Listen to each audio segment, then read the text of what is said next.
Hello friends, welcome to SKL competition. तो आज फिर से एक नई क्लास के साथ आज की क्लास रहेगी पृथ्वी के आंतरिक में भूकंपीय तरंगों की संरचना। सबसे पहले आप लोग कैसे हैं? अच्छे होंगे, उम्मीद करता हूँ बहुत ही बेटर होंगे। ठीक है, और क्लास के साथ बने रहिएगा। एंड में मेरा क्वेश्चन ऐसा रहता है जो आपको क्लास में लास्ट में बताया जाता है। ठीक है, उस क्वेश्चन को आप ध्यान से देखिए। उस क्वेश्चन में मैंने क्या बताया है, क्या ऐसा डिफिकल्ट पूछा है जो आपको कमेंट बॉक्स में डालना होता है। ठीक है, तो वीडियो के साथ एंड तक बने रहिए। और पृथ्वी के आंतरिक जो भूभाग होते हैं, इसके भूकंपीय क्षेत्र होते हैं, तरंगों की जो संरचना बनाई गई है उसके बारे में हम आप डिस्कशन करेंगे। और इसमें जो भी पार्ट हैं उन पार्टों के बारे में बताएंगे। कौन कौन से पार्ट किस कोर से लेकर चले हैं, यस कोर, पी कोर, ये किस टाइप से इसको मोटिवेट करता है। ठीक है, तो सबसे पहले तो हम बताते हैं जो इसके बीच का जो लेवली हिस्सा होता है इसे बोलते हैं ठोस आंतरिक कोर, जो कि मैं पहले से इसको नोट डाउन कर रखा है। ये जो होता है, ये पॉइंट, ये होता है भूकंप अभिकेंद्र।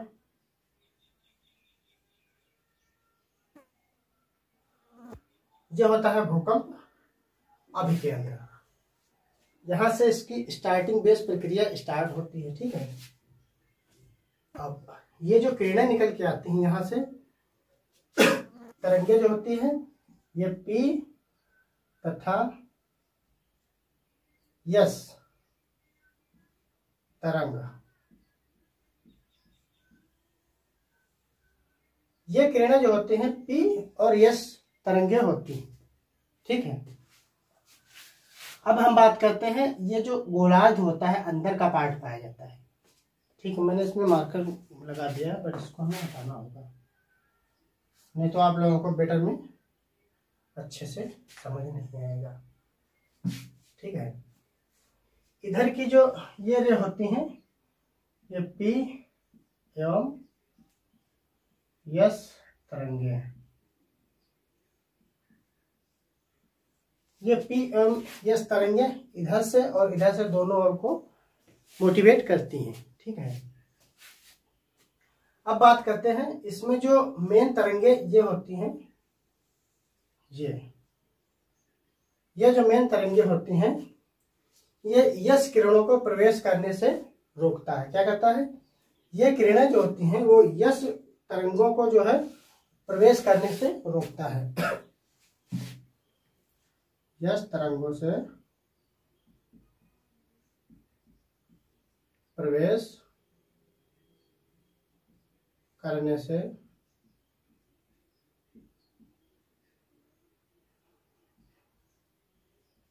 रोकता है।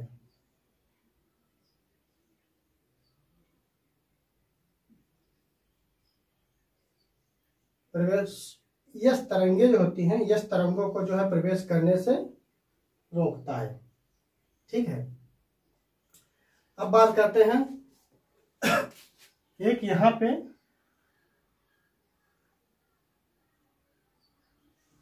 कुछ डिफिकल्ट पाया जाता है जो कि हटके होता है इससे, जिसे हम बोलते हैं धरातली पवने।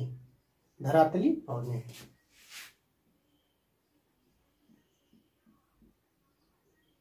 धरातली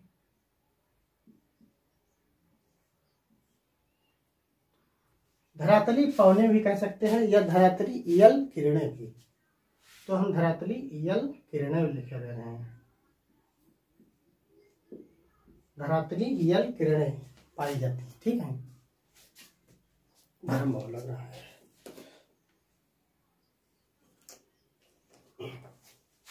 ठीक है, धरातली ईयल किरणें जो कि एग्जाम में पूछे जाते हैं, तो इसमें पूछा जाता है इसके भूकंप अभिकेंद्र जो है इसके पास में जो पाई जाती है धरातली किरणें पाई जाती हैं। ठीक, तो उसमें पूछेगा कौन सी किरणें पाई जाती है जो इसके निकटतम होती हैं, भूकंप अभिकेंद्र के निकटतम किरणें कौन सी पाई जाती है। तो यल किरणें जो पाई जाती हैं धरातली किरणें होती हैं।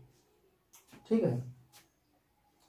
अब बात करते हैं हम, यहाँ पे एक पाया जाता है ठोस नुमा, इस टाइप से यहाँ से निकलता है और यहाँ पे आ जाता है। कहाँ जाता है? यहाँ। ठीक है। इसका जो मेन हिस्सा ये वाला बचता है, इसको हम बोलते हैं पी तरंग छाया केंद्र। पी तरंग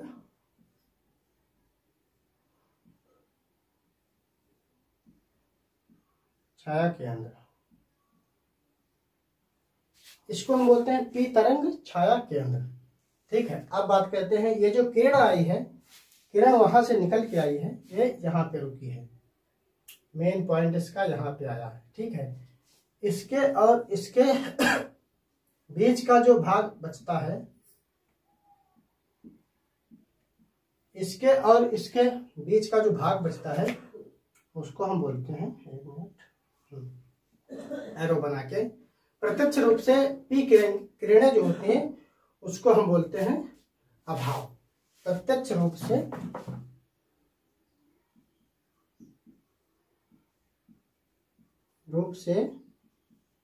पी किरणें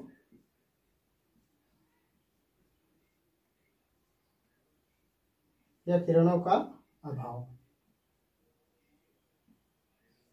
प्रत्यक्ष रूप से पी किरणों का अभाव इसको हम बोलते हैं। जो बीच की किरणों का डिस्टेंस, किरणों की डिस्टेंस बचती है, उसको हम प्रत्यक्ष रूप से पी किरणों का अभाव के नाम से नोट डाउन करते हैं। ठीक है। इधर का जो ये पार्ट पाया जाता है, ये भी पी तरंग छाया केंद्र, पी तरंग छाया केंद्र ये भी पाया जाता है। ठीक है। अब इसमें बात करते हैं, यह तरंगे जो है प्रवेश करने से किसको रोकती हैं? इसको जो ठोस आंतरिक कोर है, ठोस आंतरिक कोर में आने से जो है यह तरंगे जो है इसको रोकती हैं। ठीक है। अब बात करते हैं, जो ये कोर होती है, ये वाली, इसको हम यहां से रख रहे हैं। ठीक है। यहां से ये जो कोर होती है, इस कोर का नाम होता है, अलग अलग होकर के गुजरती है। प्रत्यक्ष रूप से जिसकी कोर पी किरणों तरंगों का कोर जो होती है, इसकी जो है गति जो होती है वो धीमी होती है। तो पी लिखे दे रहे हैं हम, पी तरंगों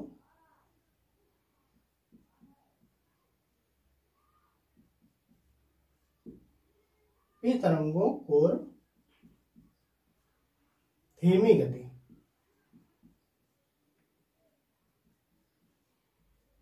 धीमी गति से गुजरती है।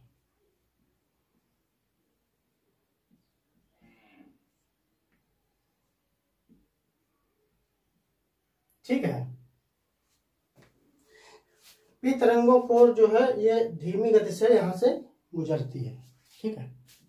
अब बात करते हैं, इसके बीच का जो डिस्टेंस होता है, मेन मुद्दा माना जाता है। ये जो डिस्टेंस कवरेज एरिया पाई जाती है, यहाँ की डिस्टेंस कवरेज एरिया जो यहाँ की पाई जाती है, उसको हम बोलते हैं पी भूकंपीय। पी भूकंपीय क्षेत्र जो है यहाँ से लंबवत मिलता है।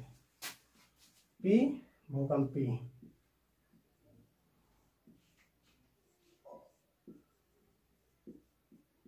पी भूकंपीय क्षेत्र यहां से मिलता हुआ चलता है, जो कि प्रघात के समय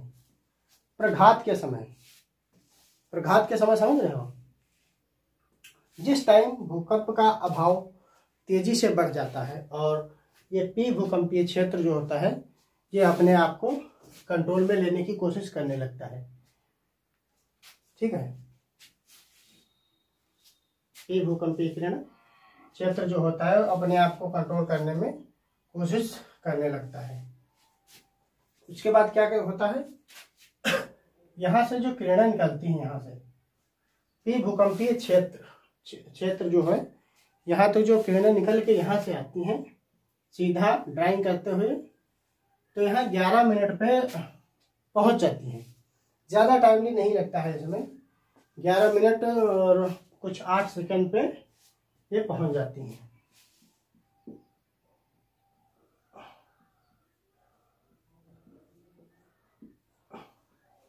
पर पहुंच जाती हैं। यहां से जो किरणें निकलती हैं भूकंप अपकेंद्र से, वो पी भूकंपीय क्षेत्र पे 11 मिनट 8 सेकंड में फाइनली पहुंच जाती है। ठीक है, अब बात करते हैं, यहाँ पे दो पवनें पाई जाती हैं, तरंगे।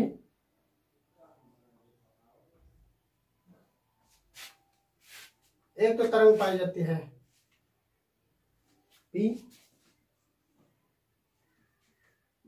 पी तरंगे पाई जाती हैं। फर्स्ट नंबर पे पी तरंगे पाई जाती हैं। ठीक है, इसको हम बॉक्स में थोड़ा बंद करके रखते हैं, ब्लैक से लिख देते हैं। और इसके नीचे जो पाई जाती है वो यस तरंगे पाई जाती हैं।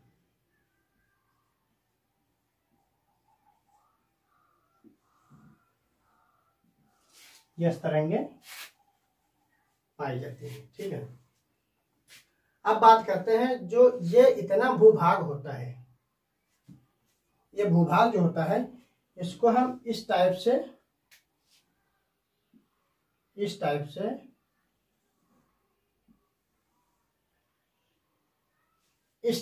इसको दिखाते हैं, जो कि इसमें जो पावर पॉइंट एरिया बचती है उसको हम बोलते हैं मेंटल।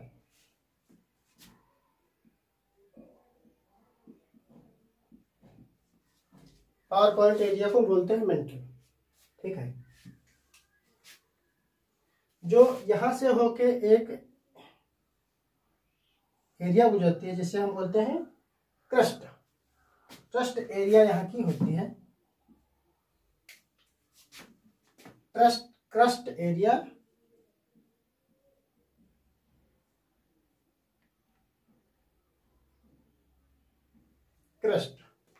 जो यहाँ की जो एरिया पाई जाती है वो क्रस्ट एरिया पाई जाती है। ठीक, अब बोलते हैं इसके जो ठोस आंतरिक कोर है, ये जो ठोस आंतरिक कोर है, इसके पड़ोस वाली जो लेयर पाई जाती है, ये जो लेयर पाई जाती है इसको हम बोलते हैं द्रव बाह्य कोर।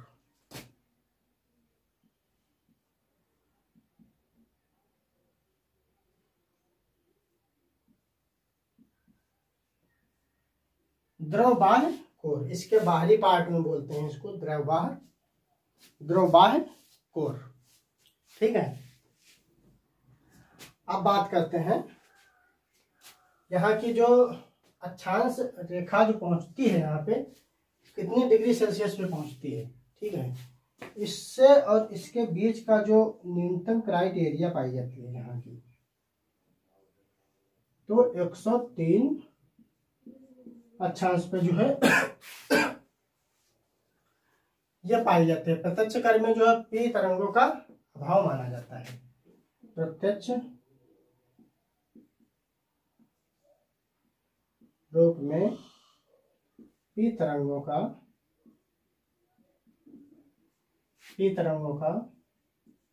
अभाव माना जाता है। प्रत्यक्ष रूप से पी तरंगों का यहाँ पे अभाव माना जाता है। ठीक है, जो भूकंप अभिकेंद्र बल है जिसे हम पावर पॉइंट एरिया के नाम से भी डिस्कशन करते हैं। ठीक है, अब बात करते हैं इसमें जो धरातली पवनें आती हैं। धरातली पवनें जो आती हैं सरफेस और लॉन्ग प्रोवाइड जो करके वेविस करके आती हैं, उसमें ये यहाँ अपकेंद्रण बल जो है यहाँ से हर एक किरण निकलती है भूकंप के क्षेत्र में, और इसी के जो ठोस आंतरिक एरिया पाई जाती है ये वाली, इसी के कारण जो है भूकंप प्रतिरोधी क्षमता जो इसकी लॉन्च होती है वो फास्ट हो जाती है। ये ठोस आंतरिक कोर पाया जाता है। ठीक है, ठोस आंतरिक कोर में बहुत सारी यल तरंगे जो निकलती हैं पृथ्वी के ऊपरी भाग से। कुछ पॉइंट लिख देते हैं यहाँ पे। पृथ्वी के ऊपरी भाग को यल तरंगे भी कहा जाता है।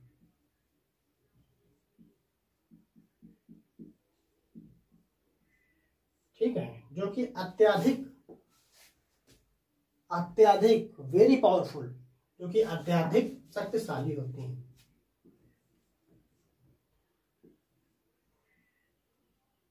अत्यधिक शक्तिशाली होती हैं।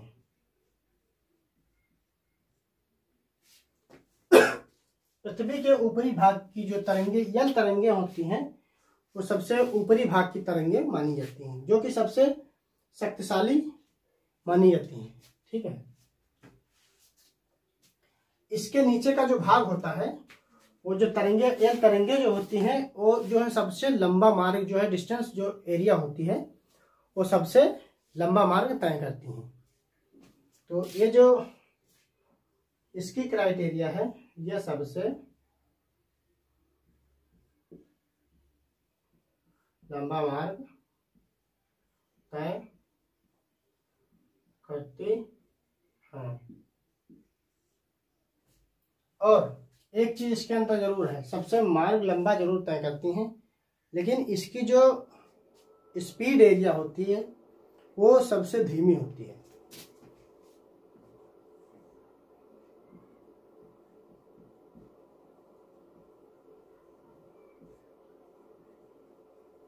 स्पीड एरिया जो है स्लो होती है। ठीक है, अब क्या करते हैं, यहाँ पे जो प्रकाश की तरंगे पाई जाती हैं, ठीक है, प्रकाश की तरंगे जो पाई जाती हैं वो भली भांति व्यवहार करते हैं किससे, यल तरंगों से। ठीक है, जिसे उनका कुछ मोटिवेट के लिए एक सहारा मिल जाता है और उन्हें भूकंपीय क्षेत्रों में गुजरने का एक नजरिया अलग से दिखता है। ठीक है, अब बात करते हैं पी तरंगों की तुलना जो होती है, वो यस तरंगों की तुलना में जो है काफी जो है गति कम होती है। पी तरंगों की तुलना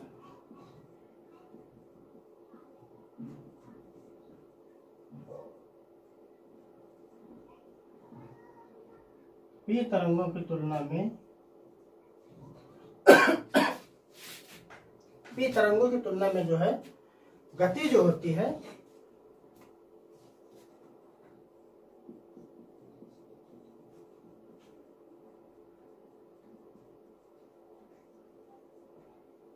वो 40% से कम होती है।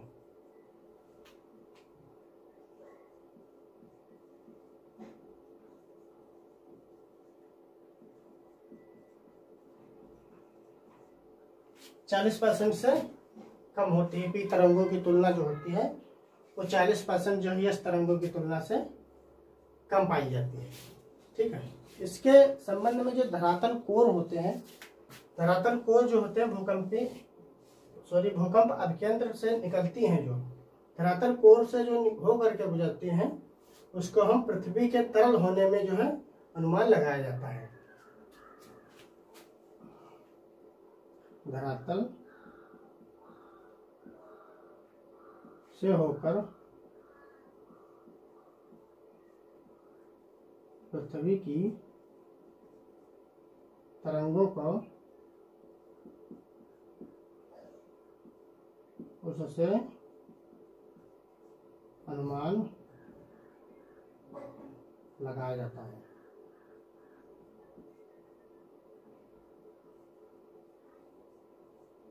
ठीक है, तो क्लास तो आज की यहीं तक रहेगी, खत्म क्लास। अब बात करते हैं लास्ट क्वेश्चन की।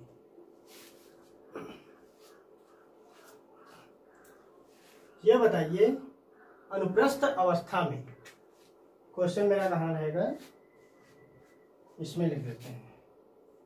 अनुप्रस्थ अवस्था में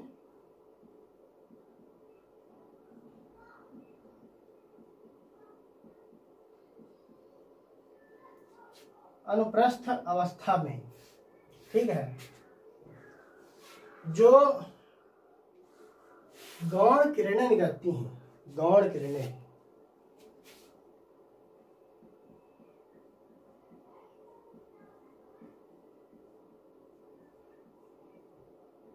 जो गौण किरणें निकलती हैं उसको हम किस किरणों के नाम से जानते हैं?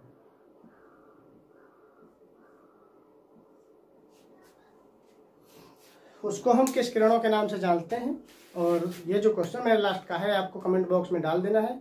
अगर आपको फाइनली आता है तो गूगल पे सर्च मार सकते हैं, कहीं से भी आप इसको कवर कर सकते हैं। ठीक है, तो एक बार फिर से अगर आप मेरे चैनल पे नए हैं तो कृपया चैनल को सब्सक्राइब कर दीजिए, और ताकि आने वाली ऐसी ही क्लासें नहीं बल्कि ऑल एग्जाम की क्लासें जो होंगी वो आपको मिल जाएंगी। ठीक है, मेरे वीडियो बने रहिए, हर वीडियो पे बने रहिए। वीडियो जो भी देखना है लास्ट तक देखिए, क्योंकि लास्ट में हर एक वीडियो में मेरा क्वेश्चन ऐसा रहता है जो कि आपको कमेंट बॉक्स में डालना होता है। जहाँ तक 110% वादे के साथ कहता हूँ, वो क्वेश्चन, लास्ट वाला क्वेश्चन हर एक एग्जाम में पूछा जाता है, अगर सिलेबस क्लियर है तो। ठीक है, तो चैनल मेरा सब्सक्राइब कर लीजिए, आप देर किस बात की कर लीजिए, किया कर लीजिए। चलिए तो ठीक है, thanks for watching this video, चलते हैं, बाय बाय।